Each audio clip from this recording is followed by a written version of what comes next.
Easy to learn with Jyoti channel में स्वागत है। आज बेटा हम जो टॉपिक डिस्कस कर रहे हैं वो है आपका कंसोलिडेटेड। कंसोलिडेट क्या होता है? तो वैल्यू को एग्रीगेट करना, इंटीग्रेट करना, उसे सम उसका सम फाइंड करना, उसे ऐड करना is called the consolidation of data.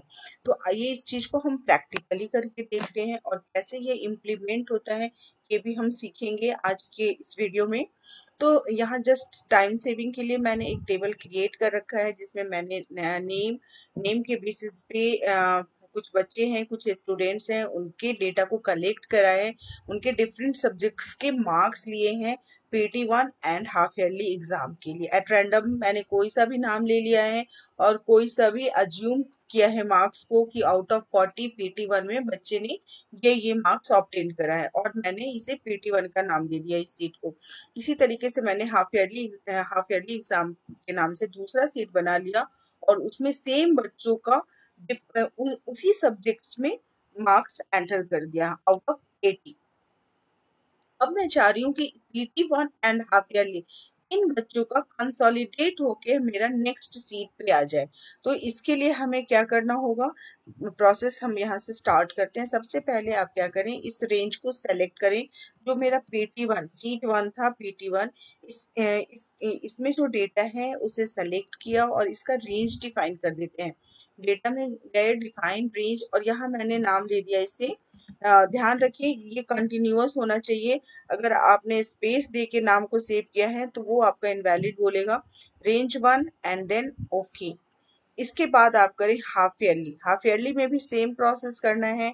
आप रेंज को पहले डिफाइन कर लें, सेलेक्ट कर लिया मैंने डेटा को और इसके बाद डेटा में गई, डिफाइन रेंज, और यहाँ मैंने लिख दिया रेंज 2 एंड नाउ ओके।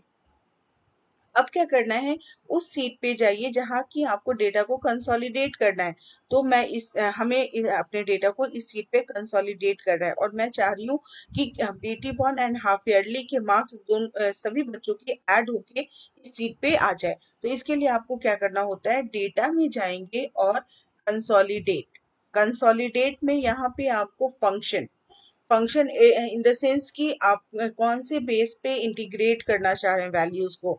तो ऑब्वियसली हम सम फंक्शन को लेंगे क्योंकि हमें इंटीग्रेट करना है। अब इसके बाद सोर्स डेटा कंसोलिडेटेड रेंज, जो भी रेंज देंगे ये आपका यहाँ पे डिस्प्ले होता जाएगा। देखिए कैसे होता है, सोर्स डेटा रेंज। यहाँ से हमने जो रेंज डिफाइन किया था PT1 के लिए, हमने रेंज 1 लिया था तो रेंज 1 हमने दे दिया। ये ऑटोमेटिकली सेल रेफरेंसिंग के थ्रू इसका सेल एड्रेस आ जाएगा।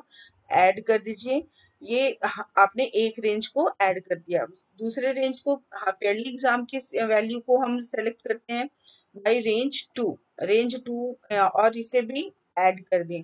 अब क्या करना है आपको, कॉपी रिजल्ट टू। आप कहाँ पे कंसोलिडेट करना चाह रहे हैं वैल्यूज को। जस्ट फॉर एग्जांपल मैं यहाँ पर सेल का एड्रेस दे देती हूँ। सेल रेफरेंस मैंने इस सेल का दे दिया। इट मीन्स कि ये वैल्यू कंसोलिडेट होके आनी है मेरी इस सीट, यहाँ पे इस सीट के इस सेल एड्रेस पे आ जाए। ओके। अब इसके बाद आपको क्या करना है, मोर पे क्लिक करें। मोर पे जैसे क्लिक करेंगे, कंसोलिडेटेड बाय, ये पूछ रहा है आपसे कि कौन से बेसिस पे कंसोलिडेट करना चाह रहे हैं।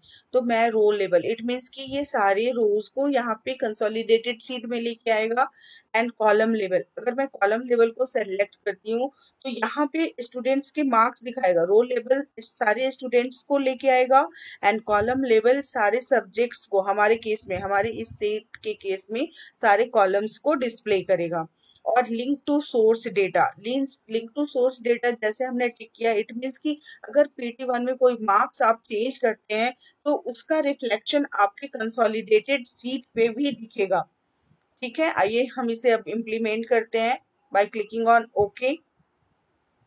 यहाँ देखिए, यहाँ पे आपका नेम, यही सारे मेरे बच्चे थे, ये आ चुके हैं और ये मेरा कॉलम्स था, ये मेरे सब्जेक्ट्स थे। ये जो कि थर्ड शीट में ऑटोमेटिकली कंसोलिडेट होके आ चुका है।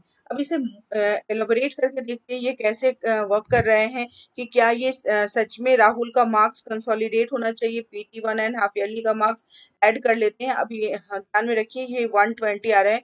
क्या एक्चुअल में राहुल 80, हाफ ईयरली में इसने 80 लिया है एंड PT1 में देखते हैं, PT1 में 40, इट मीन्स की 80 और 40 120 जो कि आपका कंसोलिडेटेड शीट पे दिख रहा है। इट मीन्स कि ये रिजल्ट आपका बिल्कुल प्रॉपर डिस्प्ले हुआ है। और आप इस चीज को ऐसे भी चेक कर सकते हैं कि ये कैलकुलेशन कैसे आ रहे हैं।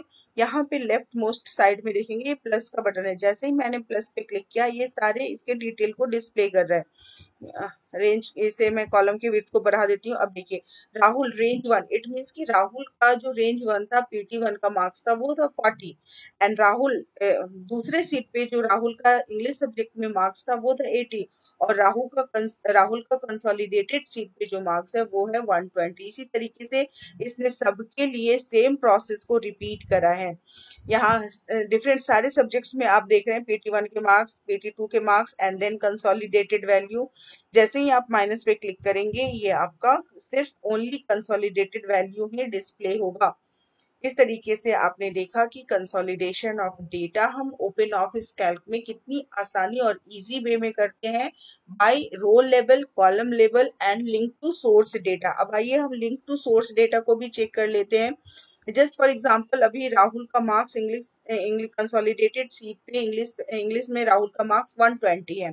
इस वैल्यू को चेंज करते हैं, यहाँ पे मैं 70 कर देती हूँ, तो अब राहुल का कंसोलिडेटेड सीट पे 110 हो जाना चाहिए। चेक करते हैं, देखिए 110 बिल्कुल सही आ रहा है क्योंकि हमने जो चेंज किया मार्क्स में, यहाँ अगर हमने इसके मार्क्स को चेंज किया तो इसका रिफ्लेक्शन आपके कंसोलिडेटेड सीट पे भी दिख रहा है। इसे जूम करके दिखा दूं तो आइए अब दूसरा एग्जांपल ले लेते हैं हम।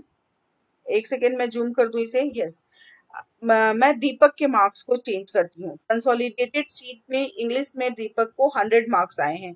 मैं PT1 में इसके मार्क्स को चेंज करती हूँ। दीपक का मार्क्स PT1 में 20 है, मैं इसे 40 कर देती हूँ।